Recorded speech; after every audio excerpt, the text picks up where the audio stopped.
Olá, bom dia, meus queridos alunos do sétimo ano. Vamos continuar agora nessa aula a falar sobre o balé clássico.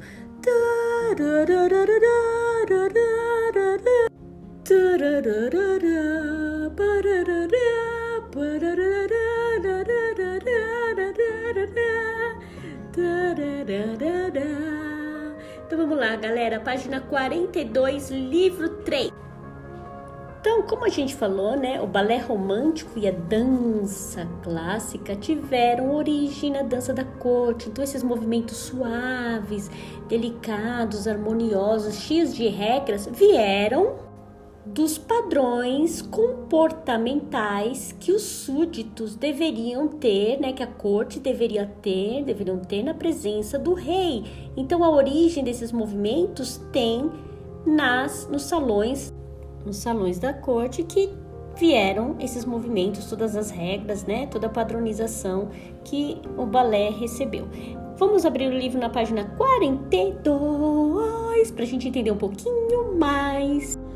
Bom, vamos lá, meus queridos, página 42. O balé romântico e a dança clássica. Foi no século XV que o balé nasceu nas cortes europeias, sobretudo na Itália. Era apresentado nas grandes comemorações como símbolo de riqueza, ostentação e prestígio de quem patrocinava. Ao contrário do que se vê hoje, o balé era uma prática predominante masculina. Foi o rei francês Luís XIV quem o popularizou e o profissionalizou com a criação da Academia Real de Música e Dança da França em 1661. Aí a gente vê uma ilustração, né, do rei Luís XIV. Ele está caracterizado como deus Apolo, né? Deus Sol. Então, vocês podem ver que tem lá no figurino tons dourado, né? A coloração dourada. No tórax tem uma ilustração do Sol.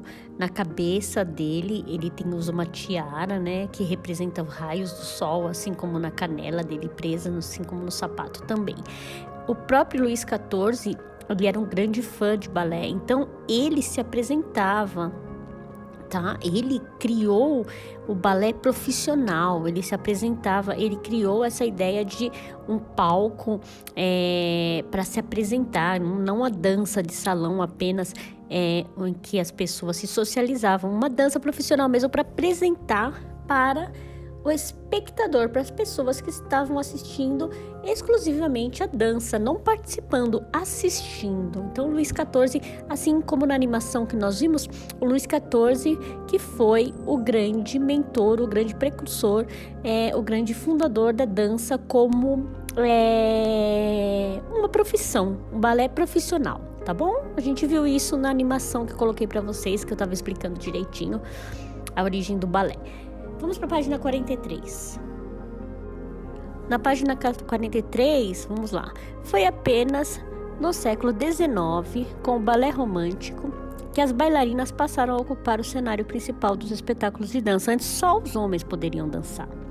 Na mesma época, surgiram as sapatilhas de ponta, as quais as bailarinas enchiam com algodão e prendiam com fitas bordadas para dar sustentação e equilíbrio aos seus movimentos, para dar uma firmeza nos pés, né? Então elas tinham aquela ponta mais firme, mais rígida. O balé romântico priorizava histórias fantasiosas, repletas de personagens como fadas, feiticeiras, reis e rainhas.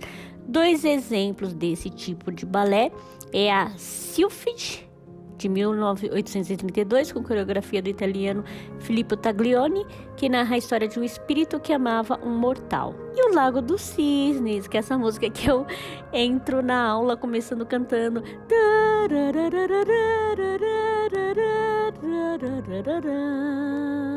Essa música do Tchaikovsky, é música tema do Lago dos Cisnes, né?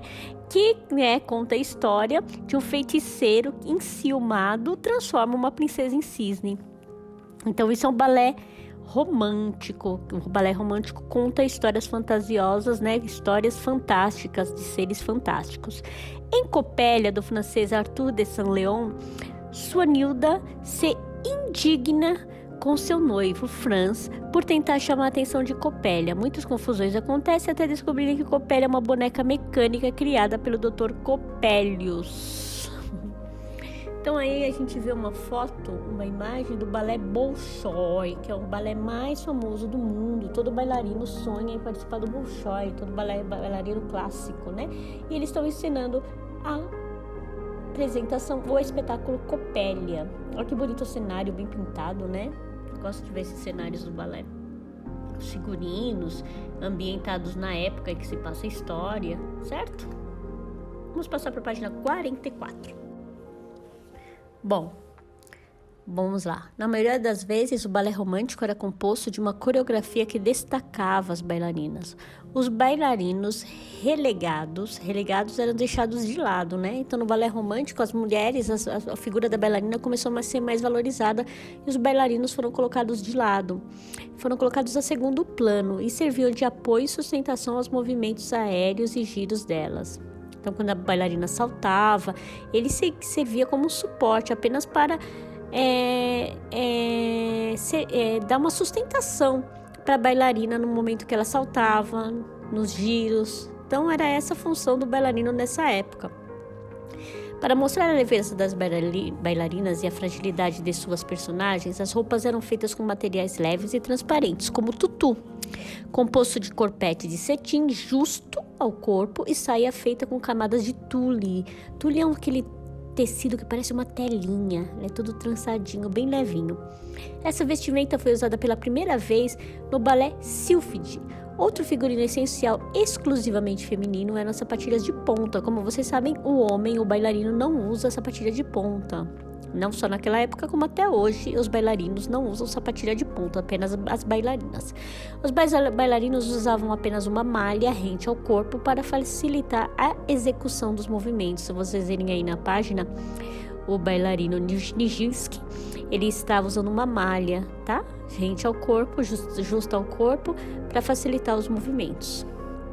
A partir do século XX, os homens deixaram de ser coadjuvantes, deixaram de desempenhar um papel secundário a partir do século XX. Foi nesse período que o bailarino ucraniano Vaslav Nijinsky, esse que a gente está vendo na foto, despontou no cenário mundial. O compositor russo Igor Stravinsky criou algumas obras especialmente para o Nijinsky, e o trabalho em conjunto com grandes artistas plásticos como Pablo Picasso e Henri Matisse destacou ainda mais as produções russas. Então, olha só as artes plásticas entrando também na onda aí, não seria na onda, né? Entrando aí, colaborando, fazendo um trabalho colaborativo com o balé. Vamos pôr na página 45? Na página 45, vemos aí a pintura Parede, de 1917, de Pablo Picasso, pintura criada para o cenário do espetáculo do balé russo de mesmo nome. Então, isso daí é um cenário, tá? É um painel enorme de 10 metros e meio de largura por 16 metros de altura. Então, uma porta tem 2 metros, só para vocês imaginarem, uma porta tem 2 metros de altura, mais ou menos. Olha o cenário, daí tem 16 metros de altura. E foi pintado pelo Pablo Picasso para fazer de pano de fundo, para aparecer no fundo do balé Parede, certo? Então, olha as artes plásticas, Picasso colaborando com o cenário de uma apresentação de balé. Então, a linguagem visual colaborando com a linguagem corporal, que é o balé. Então, vamos responder a pergunta lá, número 1. Os espetáculos de balé podem integrar elementos de diversas linguagens artísticas? Você reconhece outra forma de entretenimento que também misture linguagens? Então, olha lá, o balé pode ter outras linguagens? O balé é uma linguagem corporal. Ele pode implementar, complementar, integrar na apresentação do balé outras linguagens artísticas? Então, a gente está vendo a expressão corporal, que é o balé. Pode ter outra linguagem artística? Você conhece alguma outra linguagem artística que mistura, outro entretenimento que mistura linguagens? Número 2. O figurino é parte essencial dos espetáculos de balé. Com base nos estudos dessa sessão, comente sobre o figurino no balé clássico. Vocês vão comentar o figurino. O que vocês entenderam sobre o figurino do balé clássico que a gente acabou de falar? tá bom? Bem simplesinho, tranquilo de fazer. Na página 46, uma atividade de pesquisa também gostosa para fazer. Põe uma musiquinha para ouvir, relaxa e faz sua pesquisa. Bem gostoso fazer uma pesquisa curtindo um som, não é nada muito tenso, é uma coisa gostosa e é uma coisa que vai acrescentar cultura a vocês, vai acrescentar repertório, isso é muito legal. Conhecer nunca é demais. Então vamos lá, colocar na página 46. Na página 46, vocês vão pesquisar essas montagens teatrais. Algumas vocês até conhecem. O Quebra-Nozes é bem conhecido, bem famoso, né? Teve até uma apresentação de jazz do colégio. Se tiver alguma garota aí que participou do jazz, na apresentação do Quebra-Nozes foi o ano passado, né? Bom, vamos lá. Balé de repertório. Ou um garoto, né? É que eu acho que na sala de vocês não tinham nenhum garoto participando. Tinha um garotinho do Fundamental 1, né?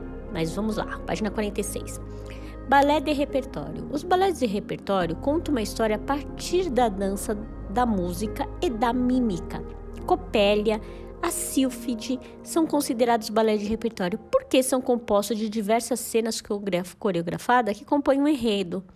No balé clássico, há muitos outros balés de repertório. Para conhecer melhor alguns deles, siga as orientações. Então, com o balé de repertório, o bailarino e a bailarina, eles fazem gestos que são gestos da arte da mímica, da expressão da mímica, a expressão artística que é chamada mímica, uma forma de expressar ideias, expressar sentimentos, expressar cenas, cenários, ações. Então, no balé de repertório aparece muita mímica, tipo, está apaixonada, toca a mão no coração, entende?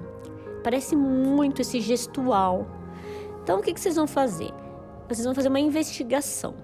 Vocês vão observar a lista abaixo de espetáculos, de montagens, e em casa, quando vocês forem para casa, quando vocês forem atravessarem do corredor para a sala, da sala para cuidado para atravessar na faixa de pedestre quando for atravessar da sala para a cozinha, hein? Pode passar uma mãe correndo e atropelar vocês. Brincadeira, gente. Ou um pai, não sei, uma tia. Ou cuidado com o cachorro na hora de atravessar. Atravessa na faixa de pedestre, do tapete pro sofá. Na página 46 tá lá, Bela Adormecida. Vocês vão escrever o ano de estreia, a primeira vez que estreou a Bela Adormecida. A primeira vez é ótimo, né? A estreia já é a primeira vez. O nome do coreógrafo, quem criou as danças, né? O nome do compositor da música da Bela Adormecida e o enredo, um pedacinho, o que fala é Bela Adormecida. Aí vocês vão fazer isso também com o Quebra-Nozes. E na página seguinte, na 47, vocês vão fazer... Opa, peraí, não tá virando minha página. Vocês vão fazer com o Pássaro de Fogo e o Corsário. São 4 montagens que vocês vão pesquisar. Ano de estreia, é a primeira vez que foi apresentada essa peça. Nome do coreógrafo, quem criou as danças, as coreografias.